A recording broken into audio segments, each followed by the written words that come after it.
Here we are. We're live. Evolve Conversations number 25 with the man, Jayson Gaignard. I just want to do a quick intro. So Jayson has literally been the catalyst, excuse the pun, because this might come up in the conversation later down the track, to my transformation. I was very fortunate enough to go to MMT, which is, I rate as the #1 community on the planet, and just such like-minded, but more importantly, like-hearted people that helped open the door to empathy and vulnerability. And literally 50% of the people that have been on these Evolve Conversations have come from MMT. So Jayson, I'm just super grateful. The human you are, the community connector you are, super connector, and just the community that you've grown over time. So thanks for that, and look forward to having a bit of a chat for 30 minutes. Dude, no, I'm excited to be here. I really appreciate the opportunity.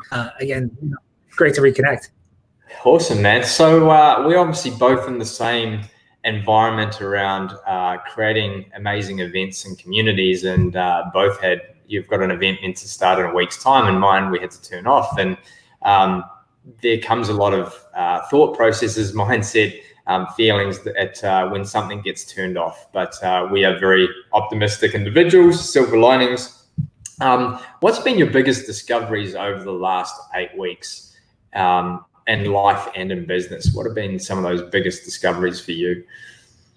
Yeah, I mean, there's a couple. I mean, yes, it has been an interesting couple of weeks for everybody, and actually it made me think of a conversation I had early on with a friend of mine, Sherry Walling,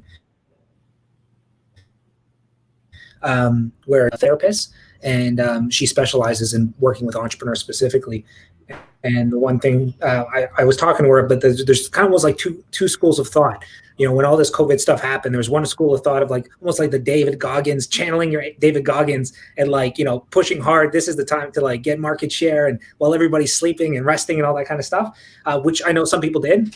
And then conversely, you know, the other kind of school of thought is to take a little bit of a pause and somewhat surrender to what's going on. And the one thing that she brought up in conversation is that those that are like actively just charging, our lives have changed, and there's a process of almost like grief on some level, that, you know, what our life looked like at the beginning of the year and what we thought it would look like towards the end of the year is not going to be the same.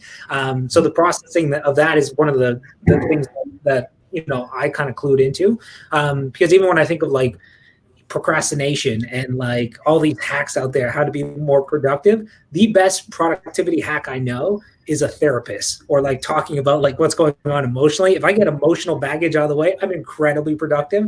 So when all this stuff started happening, I wasn't getting a lot done. I was looking at the computer screen a lot, but I wasn't moving the needle much. So just realizing the processing of emotion and the processing almost of grief and those kind of things was definitely one of the silver linings, or the things that I became really aware of. And then one of the, you know, I guess the other silver linings for me was, yes, we're in the live experience space, and our event was supposed to be in June. All of our revenue is tied to one event a year. And if we look at our company as a whole, we're missing 18 months of revenue as a result of COVID. But you know, the one thing is, I've always had this like narrative. I'm always looking to challenge like my views and narratives, and COVID has definitely challenged a lot in that realm. And I've always had this this narrative that if you want to build community, if you want to build relationships, it has to be in person. There's no substitution for that. And there's an ounce of truth to that idea. But as a result of the landscape, I've been forced to kind of remove those blinders and really explore, you know, what can relationship building look like over Zoom, or community look like over, you know, an online session, or whatever the case may be. And I've been really surprised as far as what's possible. So as a result, you know, we're going to be applying new things into our business, you know, as a result of kind of everything going on. So there's a lot of silver linings, but those are two that jump kind of top of mind. Yeah, awesome. And what have been some of those? What have been some of the high points? Obviously, we touched on the business side, on the community side, but I've definitely found this time of redefining sort of loneliness kept on coming up, especially in the entrepreneur community. And that's why we reach in to find this sense of community and belonging and psychological safety that communities like yours does, and a number of other friends run great communities as well. But what's some of the biggest high points for you out of the last 8 weeks with family? Because I know you made it, you transitioned out onto the farm, you've been driving the tractor, and aspiration I'm heading towards. So what have been some of those high points with the family? Like, man, I just look up and respect on sort of that family unit and the values that you bring in there. Yeah, I mean, I think it depends what lens you approach it. I think there's obviously some challenges, working from home and having kids at home and all that kind of stuff when it comes to boundaries and rhythms. And, the first month I think was challenging for a lot of people. And I feel incredibly blessed to be in a position where, I don't have a 9 to 5. You know what I mean? Like I was talking to a friend recently, and she made mention that they got a notice that there's a good chance that Q3, Q4 of next year's school year is going to be online. And I was like, man, that's a lot for a lot of people. But imagine you're like a single mom, working at home, or you're a single mom working 9 to 5. Like that's incredibly kind of detrimental. So I feel incredibly blessed in that regards. So there's been a ton of, wins, being able to like do a session like this and then go upstairs and give my daughter a hug, or, go make dinner within like a minute, has been kind of beautiful. And yeah, I mean, it's the whole idea of just surrendering. This is at least the new normal for the next little bit, because one of the core reasons I'm an entrepreneur is so I can do what I want, when I want, wherever I want. I'm very much a control freak. And in an environment like this, you can't control much. So, and I've also learned being a father, can't control kids either. So I'm learning to be a lot more patient as a result. But no, I mean, yeah, we bought a farm last year, in September of last year, just because given the work that we do, you have to be very social, which is beautiful. But I go from like being incredibly social to like I need to go in isolation. Like I don't like oscillating between. So for me to be super social in the work that I do and then go live in a condo would be difficult. So thankfully we have a big space to kind of work with. And now more than ever, there's no better time to live on a farm when you have like food supply issues and that kind of stuff. So I'm flying by the seat of my pants trying to figure this out. But I mean, that has almost been a little bit of a sanctuary, where I've been able to kind of check in and that kind of stuff. But family stuff overall is great. Again, we've had our challenges getting rhythms going and boundaries, but we're getting the hang of it now. And as a result, it makes us question, what should we do come September? Do we put our daughter back in school? What does that look like? Do I need to go back to my office space? What does that look like? There's put a lot of things in perspective and a lot of things into question, which is, great.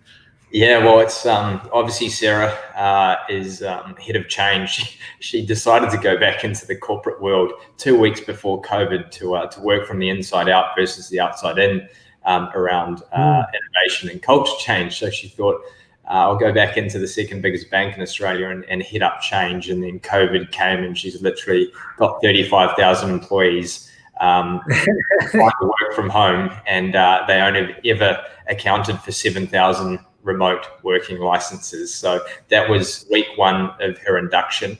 And they've just mandated in Australia that none of the head office staff in the city, so I think that's 12,500 people, have to spend more than 2 weeks in the office. So that literally changes the whole dynamic. If you look at like the ecosystem of like where people live, how do people work, and you saying kind of solo mum, because we had to make that decision that I had to come back and be close to my 3 kids and support my ex-wife and be around that family unit, because we didn't know how long this is going to last. That was 2 months ago, and she's been that solo mum at home with 2 kids and trying to navigate things and try and run a change organization. So I'm with you on that front. But interesting, Q3, Q4 of the US, all virtual schooling. I actually really embraced it, because it was just like, how do we squeeze in, the kids want to squeeze in 3 or 4 hours worth of homework and then go and have freedom, go wander. So it's going to be interesting on that respect. How did has your mindset changed? And I share that point with you as well around the relationship needs to be done human to human offline, and that's why we've been in these events and experiences. And me too, have been like, you know what, I've fostered some pretty deep relationships through Zoom rooms, and that's changed the way I think about how we actually do our events and experiences. A lot of content and curation can actually happen leading up to the event. The event is very experimental and bring things. So how's your mindset changed? And yeah, it's a very loaded question, or open question. So. Yeah, no, I mean, it's opened up a whole new realm for us. I mean, again, I've had blinders on as far as just has to be in person. And, it's one of those things that oftentimes something comes and it challenges us, and you have to be open enough to kind of receive it. And it's been received as far as what's possible. And for us, like, the pain point we've always had is we do one event a year, and it's this beautiful community. But as you know, it's like 3 great days together, and then 362 days of like, maybe we'll cross paths because the community is capped at 150 people and they're worldwide. And so that has its kind of challenges, and that's always been a pain point for me, even though nobody really complains about it, because I start to notice that, like, the people that are in our community that we get to serve are doing big things in the world, and the highs are high and the lows are low. And it's incredibly bothersome to me to, like, be in conversation with one of them and figure out 3 months ago was one of the most challenging times, emotionally that they had. And they kind of fell under the radar, my radar, everybody's radar for that matter. So for us, we're really excited for what's possible when it comes to these online sessions. And, I've done 100, well, as of last week, I've done more now, but since March 1st, I've done 136 Zoom calls with folks from our community. So individual calls with folks. And when we're on the other side of this, so to speak, I will integrate doing calls with people in our community at least 5 a week, just as a practice, because that's something I was so kind of disconnected from, just really having my finger on the pulse of like how people are doing and what would be of value to them and that kind of stuff. It wasn't something I did it when it came to, like, curation calls and all that kind of stuff. But I kind of got stuck in the busyness of business, and that is such a core thing that I was just missing. So that's something that I'm going to be integrating as a result. And again, I mean, what a beautiful time. Imagine this happened and we didn't have Zoom. You know what I mean? Like, as far as isolation and that kind of stuff, even if we had only GoToWebinar, GoToMeeting. I mean, I hear nobody talk about GoToMeeting anymore. But yeah, I mean, what a beautiful time to be alive. If this happened 20 years ago, man, it would be a different story from a mental health perspective. We should have doubled down on that. Instead of cryptocurrency, we should have jumped into the old Zoom stock. Cheapers. It's people stop saying I'm having a meeting, they're having a Zoom call. It's just like, it's literally changed the definition of meeting and like, let's jump on a Zoom versus have a meeting. It's so intriguing on where Zoom is going to go, and they're only at the start of their journey. So I'm just can't wait to kind of see their enhancements around the corner. We both know to move forward is collaboration is the key. How do you think collaboration and community is going to move forward? And is there some obstacles in the way that we need to flip around and look at as opportunities versus obstacles? Because there are so many communities around. How might we collaborate to help people inside our community, but also outside of our community as well? Yeah, I mean, listen, there's a lot of, it's become apparent, especially as of late, how impactful, like I've always said, my gift is to bring great people together. My talent or my skill that I'm trying to hone is to get them to fly in formation. Because if I'm able to do that, it's incredibly powerful, the wisdom that you can crowdsource or the resources you can crowdsource and that kind of stuff. And that's just within our own community. If we get good at that and exploring, collaborating on different things, and get all communities to kind of get in order, so to speak, to push forward a movement or what have you, is incredibly powerful. So, I think one of the things that another silver lining of what has been going on is it's really reconfirmed the importance of relationship and community. I mean, those that have kind of on some level blindly invested in relationships and blindly invested in community. And I say that in the sense that like oftentimes people don't invest in the relationships probably as aggressively as they should, because it's hard to attach an ROI to a relationship, nor should you really approach it from that perspective. But it's much easier to say, hey, I'm going to go to this workshop because it's going to do XYZ for, my personal career, my business. It's not as easy to do that about like, hey, I'm going to build a strong relationship with this person because it may do this or that. But in times like this, you really get to see the rewards of those investments. So for us, like it's really showcased the importance of community and its value. And, in full transparency, we moved our event to 2021, and there's a lot of people in our community that are struggling because they're business owners. So there's, 70% of the people in our community have had to do some restructuring and that kind of stuff. And we went to everybody in the group in April and said, hey, as you know, we're postponing our event. You have an opportunity to get a full refund, and it's not a cheap investment, as you know, to join MMT. Mm-hmm. You can either get a full refund or move your spot to 2021. And as of right now, it's been a month and change. We haven't had a single refund request. So again, like the whole idea of like community, it could be a community business, something both you and I kind of create that container, and the idea of collaboration. Absolutely. I see there's some really cool stuff on the horizon that we're planning, and you can't do this stuff alone. So if we can line up with additional communities and other community leaders kind of collaborating, it's invaluable.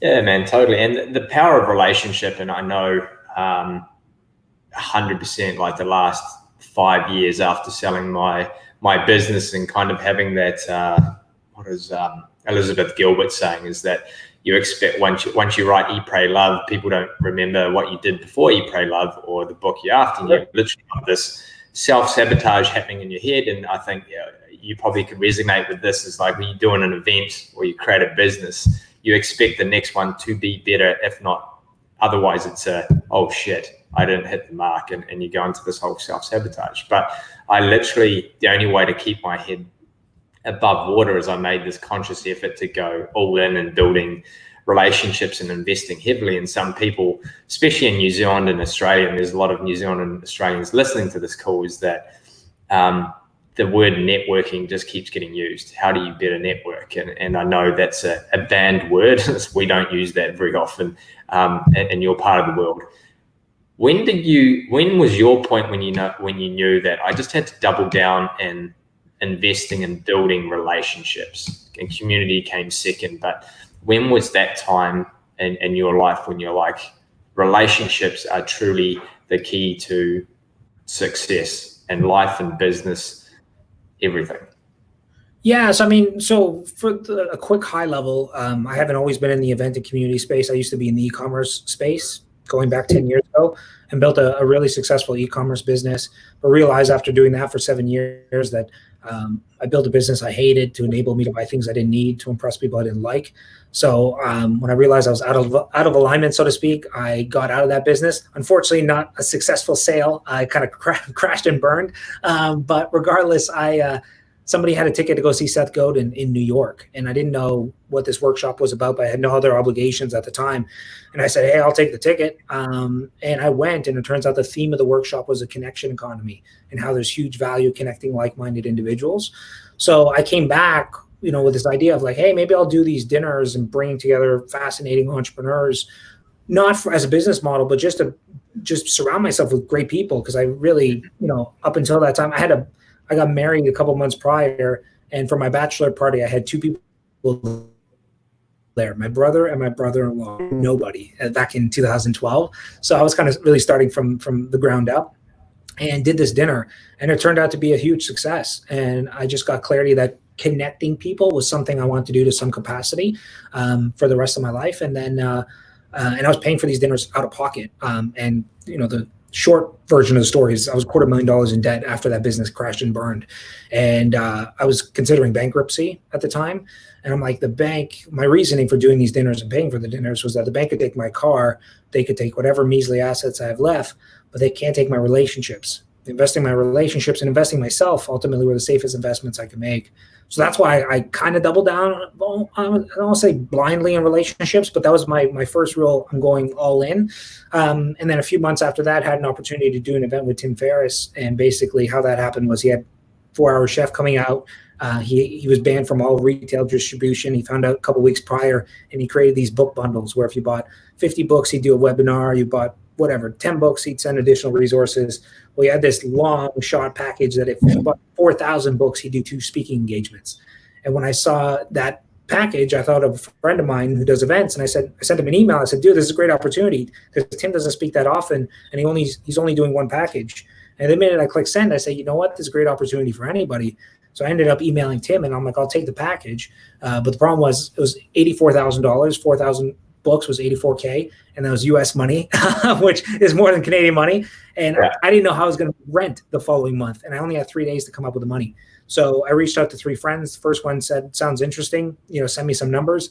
And I'm like, unfortunately, I don't have time. I'm not a numbers thinker as an entrepreneur. So I'm like, I'll loop back with you. Second person told me that, sounds awesome. Let's start a business together 50-50. And I'm like, that sounds great. I have one more person to call. The third person I called, I was halfway through the pitch, so to speak. And he said, come to my office tomorrow morning, pick up a check. I didn't talk any more than that. I hung up that phone. I think the next morning I probably showed up at his office at 6 a.m. in hopes that if he said oh, you know what, I'm having a change of heart, I'd be like, I'm already outside. So ended up getting that $84,000 check, sent the money to Tim, and that's what became MMT. But I share that story because a few months after MMT was a success, and the reason it was a success is I'm a firm believer that ignorance, confidence, and hard work can go a long way. I had no clue what I was doing when it came to an event. But after the event, I reached out to that friend. I said, why did you loan me the money? Because on paper, it's a terrible investment. I have the industry I have no experience in. I'm $250,000 in debt. I'm just coming off of a failure. And I'll never forget it. He said, I wasn't investing in the business. I was investing in you. And it became very clear to me at that point in time that when you hit rock bottom in life, you'll be left with 2 things, your word and your relationships. So never tarnish your word and always invest in relationships. So those have been the 2 kind of mantras that have guided me over the last 8 years is try to be somebody of high integrity and double down on your relationships. And it's paid off dividends. Oh, absolutely. And thanks for sharing the story as well, and how I haven't heard that story before. But what I do 100% respect is the integrity and honesty, and also transparency to a point as well around MMT and what you're creating or created and continue to expand the ecosystem.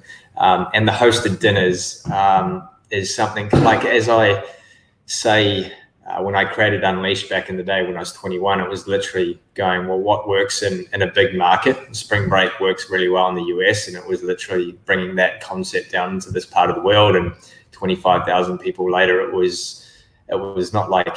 But what I see is that North America is so forward when I think in relationships, whereas down this part of the world, it's very transactional still. It's just like, what can I get out of this conversation? And that's a lot of people do question me back in the day. It's like, well, why did you spend 25 grand on a week? That's probably what it came. So American dollars into Pacific pesos, which I call the New Zealand dollar and the Australian dollar right now, as a big investment. But I'm like, I have got that back 10x, not just financially, but emotionally, spiritually, transformational, which is far more valuable than the financial return. But I'm just like, it takes time for other countries to adopt this type of mentality. And I'm trying to work out why in North America it is very relationship driven. And someone said to me, well, when people get onto American and Canadian soil from other countries, it's the land of opportunity. They've made it by just stepping onto the soil, versus down this part of the world in Australia, people were sent from the UK because they did something wrong. They stole a sheep or like petty crime were sent out. So we're literally being indoctrinated with this whole, hey, we're sent here. It's not the land of opportunity. We're being penalized. And we're literally starting to come out of that. So yeah, interesting, just like thought piece there. But with your curation piece, like I don't know anyone else on the planet that can curate a conversation, a group of people as powerful as you. And talking about flying in formation, you definitely can create that. And I'm grateful that you put me next to. I was like, what common thread am I going to talk about with these incredible humans? I was like the small fry in the room, and you found out that I loved aviation and I'm a pilot by trade, and here I am sitting next to Matt Pryor, I think. Matt Pryor, Matt Pryor is probably one of my closest friends right now. We speak weekly, and all aviation talk and the future of community, etc. And then and Mike Brown. So. Yeah. When did that curation start? You're like literally like, I don't know how many hours you spend on curation, and what is the future of curation in events, experiences, and relationships? Well, I mean, I think curation is everything for us. I mean, for context, we've had over 18,000 entrepreneurs apply for MMT over the last 7 years for a community capped at 150 people. And we've never done a penny of traditional advertising, and we haven't leaned on that application process for the last 3 years. So it's all been, so you look at that as a model and you're like, well, what makes it unique? And really it is the curation. And there's, a lot of organizations out there that do curation. But for the most part, they all do curation based on demographics, right? You have to be in this specific industry. You have to be in, this size of business. And for us, what I've come to realize running a community of 150 people is you'd run a company of the exact same size, the exact same way, of the importance of kind of leveraging core values. So if you want to really build a sense of community, there needs to be a shared values ultimately. So for us, like I didn't have a magic curation criteria initially when we did MMT. I just knew that I knew a lot of people, if I did a curation around demographics, like your business has to do $1 million. I know a ton of people with $100 million businesses that I wouldn't want to have coffee with because their priorities are not in alignment with mine. So for me, when we did curation early on, and it still works to this day, I was struggling to figure out how am I going to do this. And ultimately, I started asking myself after an interaction with somebody I'm considering, would I want to have dinner with this person? And if the answer is no, I didn't care how successful they were on paper. I'd refund their money, or they just wouldn't be extended the opportunity to join us. And I didn't know if that level of curation would pay off, but ultimately it's been the key to our success. And again, a question of would I want to have dinner with this person is ultimately a gut check question of do we have shared values? So yeah, we've brought a lot of clarity to that, over the last couple of years, and now we've built a little bit of a system around it, and it's actually much tighter than it was before, and we'll be able to just kind of scale that effectively, because historically I've been the bottleneck. I do all the curation and I do all that gut check kind of questioning. But yeah, I mean, curation I think is absolutely critical if you want to kind of stand above the noise. Because there's a philosophy called uncommon commonalities. So statistically, I mean, we serve entrepreneurs. So statistically, at least in North America, 3% of people are business owners. So if we walked out in New York, walked out on the street, we'd have to stop, 1,000 people at random to meet 30 business owners. So if you find yourself at an event or at a dinner with 30 business owners, that's a really unique opportunity. Well, let's say you're a business owner with a 7-figure business, right? They represent 4% of that 3%. So you'd have to stop 25,000 people at random to meet 30 business owners with 7-figure businesses. So that's an even bigger opportunity to find yourself in that environment, and people will pay a premium for that. If you want to meet business owners with $50 million businesses or more, they represent 0.4% of that 3%. So you'd have to stop 250,000 people at random to meet 30 business owners with $50 million businesses. So the power of uncommon commonalities is if I do a dinner with 30 random people, maybe we'll get along, but I'm definitely stacking the cards in my favor if I'm doing a dinner with 30 people who are similar to me. Maybe they're all entrepreneurs. And I'm, even further stacking the cards in my favor if they're similar to me and have the same values, or similar to me, have same values, same industry, or similar to me, have same values, have same industry, have same, company size. So the stronger the uncommon commonality, the stronger the bond. And that's ultimately, what we kind of strive for at MMT. So, and that's always been the core of it. But then there's also something to be said about cognitive diversity, and ensuring that you don't have 150 of the exact same person, which is kind of how we ran into before, and just being cognizant of that. But curation has been the key to our success, and I think it's absolutely critical. And then that's in the context of business. It could be you're doing an event for single mothers, you're doing an event for people who formerly served in the military, or dinner for firefighters, whatever the case may be. But the stronger the uncommon commonality, the stronger the bond, and the easier you'll be setting yourself up for success ultimately. Yeah, powerful. And like you mentioned alignment a few times. When is Jayson in full alignment? What does that look like when Jayson's in full alignment? Rolling pizza dough and pulling out trees? Well, it's a good question. I mean, I sometimes, I like answering the question, like, what makes me lose track of time? Because that's sometimes an indication of like, I'm getting pulled into something. I'm at a point in my life where I don't like being in the nitty gritty of the business. As I get older, I'm getting, my ego is subsiding a little bit. I'm becoming a little more mature and understanding what are those areas that light me up. And I don't like being, outside of those lanes, so to speak. So yeah, I mean, I love relationships. I've always loved them. So leaning into relationships, and actually, you made mention of like making pizza and that kind of stuff. The one distinction I made about a year and a half ago is I identify much more with being an artist than I do an entrepreneur. And that is a hard thing to I just come to terms with, at least for me, because the word artist, you think of like somebody who does these beautiful paintings or murals or whatever the case may be. And I almost like put these people on a pedestal, and I'm like, I'm not them.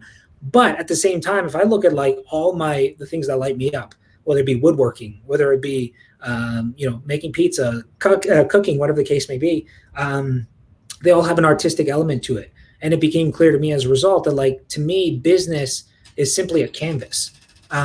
So I don't identify, there's people out there who are business operators. They can start a business, they can buy a business that they don't care about at all. They don't care about the client base. They just know how to, move the dials or whatever the case may be, and create approach it like a machine. I'm not that person. So yeah, I lose track of time when I'm in creative mode, when I'm able to kind of lean into artistry, so to speak, in whatever realm that holds. I definitely see that trait coming now that you bring up the whole artist, like aligning to being an artist versus an entrepreneur. I can actually kind of see that trait subconsciously kind of coming through an MMT, because as you said, the cognitive diversity as well is that there are other communities out there, is that they are literally, you go in there, how do you dial up the numbers and profitability? How do you dial it up and just making this business operate? And versus an MMT type community, you do have, whether is it Garib, the creator of Comic-Con, and his incredible artist work that he can kind of switch off business mode and go into creative space. And I see the link subconsciously about how you bring that artistic creativity into the conversation, into the curation. So super powerful. It's something I'm trying to lean into more, is to get away from the business side and finding something outside, hence trying to buy a farm and learn and grow. So I'm reading Jim Quick's book right now, Limitless. And I had a call with him 2 hours ago. Oh, did you? Yeah. So it's like Jayson Gaignard's memory. He literally can rattle off the story of 150 people in the MMT room. So did you get pre-programmed? Did you take the blue pill from Jim Quick? No, I told Jim I bought a digital copy of his book, like literally right before this session. But no, I mean, I think that's, again, another indicator of like something I love. There's a ton of things that I don't love, that I don't have any, like, it comes in one ear out the other, right? So like mathematics or like that kind of stuff, or even like science in an academic environment, dead to me. You talk about science when it comes to like pizza dough, you got me, I retain it all, right? So I genuinely just care about people. And again, following where I lose track of time and following where my memory is just incredible. Because I, generally speaking, you can speak to my lovely wife, Candace, and she's my business partner as well. She would argue I have terrible memory. But I just genuinely care about people. So it's, for some reason, I just soak it all up. And yeah, I mean, getting back to it, MMT is like curation and the seating assignments and the reason why we choose a new venue every year, which from a business perspective makes zero sense. Like, where you make money in the event business is using the same venue every year, because you build efficiencies and all that kind of stuff, and you build systems and processes. To do a new event at a new property every time is a terrible business model. But for me, that's what excites me. It's a blank slate, as opposed to like doing the same thing twice. So I've figured out ways of, again, how I operate and kind of leaning into that and creating these little hurdles that I know will kind of excite me. Because if I had to do the same event, 2 years in a row, which we actually did, year 1 and year 2 of our events were the same property. I was on stage and I didn't even want to be there for year 2. I wasn't excited at all. So when we started changing it up, that's when it started to get good. So. Yeah, epic, man. Just to wrap up things, and super grateful for this. It's amazing how you mentioned when time stops, and it was like, where did 30 minutes go on the conversation? Is the future of learning, and I know we were part of a great exercise where I met John Berghoff, Exchange, yeah. And I'll never forget that moment when you stepped up on stage and you're like, I've taken this community to a certain point and led it kind of from the front. It's now the collective wisdom that's sitting in the room is 150x my mental capacity and wisdom. So let's co-create what that kind of looks moving forward. And I've never been part of such a powerful exercise around that. And coming on to the learning aspect is like the future of learning, and like literally the IP and the wisdom that sits within MMT is like 10 Harvards put together. And I definitely think that is that like the future of learning, and does MMT look at potentially being in that space around helping people learn, both young, old, and as I say, what we're trying to do at Wonder and Wonder is bring the willing and the wise together. You just have so much wisdom. There's so many young people and also people to be able to learn and cut through the bullshit and the noise, because there's so much content that is pushed in front of me. Last night I literally made a post. It's like, I'm overconsumed. I'm fucking done with so much stuff and coming through. You've literally got this filter at MMT that's just filtered through all the noise and shit. Is like, if I need to know the best e-commerce person on the planet, it's there, bang, done. So yeah, what's the future of learning, and does MMT kind of play a role in that? Yeah, I mean, it's timely that you mentioned this, because in conversation with one of our members recently, we're trying to explore like, what does a scalable model look like? Not scaling for financial reasons, but scaling impact look like. Because again, we have this incredible community, and I feel it's my responsibility to figure out ways that we can leverage their wisdom and share that with the world. And for example, when all this COVID stuff went down, again, a good 67% of our community had to make some significant cuts or changes or pivots. So lots of layoffs within a week span, lots of layoffs, negotiating with landlords and that kind of stuff. And we did a virtual roundtable for the community where we had. Our community is only 150 people. So we had like 40, 50 people on one of these roundtables around how to negotiate with your landlord and some of those kind of key buttons and that kind of stuff. And it was so valuable. And I was like, part of me is like, Jayson, how selfish are you to keep this information only within this group? And it's only benefiting 40 people when really it could benefit 4,000 people right now, because if they're able to negotiate effectively with their landlord and create a collaborative agreement, it will save their business, right? So like it's expanded. Like there's distilling wisdom and bringing it into the community, but there's also a ton of wisdom already in the community. And how can we get that out to the greater world? Because of what you said, there's a lot of noise out there. I mean, I have a lot of friends in the thought leadership space. Sometimes I read some of these Harvard Business Review things, and some of them are good. Some of them I'm like, this is all too basic stuff, and there's nothing tangible here, nothing actionable at all. So it's not only just the information. There's an art to figuring out how to make it very consumable. That's not necessarily my strength or area of expertise, but it's definitely an area of responsibility I have that we're going to be leaning into over the next 18 months for sure. So I think. Like I said, I feel called to do something on that front, not only to support our existing community, but to help the greater world, give them actionable stuff and to kind of help cut through the noise. And just thanks again. And what Jayson did literally when COVID kicked off, created a group And it started with 5 or 10 people in it from the event and experience industry. I don't know how many it's up to now, like 200 or 300, literally opening up the wisdom circle, and like the caliber of people in there that started off, whether it was Comic-Con or you name it, there was, I'd love to have a tally on how many people indirectly were affected out of those 200 events. We're talking millions of people, I think.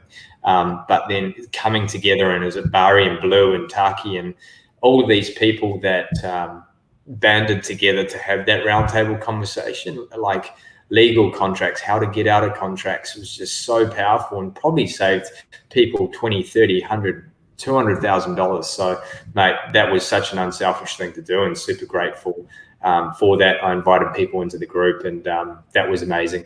And just to wrap up, man, because I'm super excited about the learning stuff and leaning into that, is I borrowed this question from you, is like, what is your champagne moment in the next 12 months? Both from a business and a personal front. Yeah. So from full transparency, as a result of everything going on, we haven't earned any revenue for the last 70 some odd days.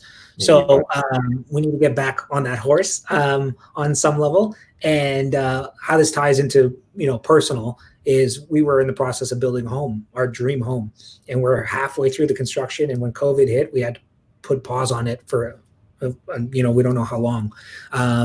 So a year from today, I'd love to be on that property in that kind of dream home, so to speak. That is for sure. And professionally, and this kind of ties in personally as well, again, for the first time, I want to build a team to really support the vision of and the work that we're doing. Because again, we can't do it alone. Candace and I can't do it alone.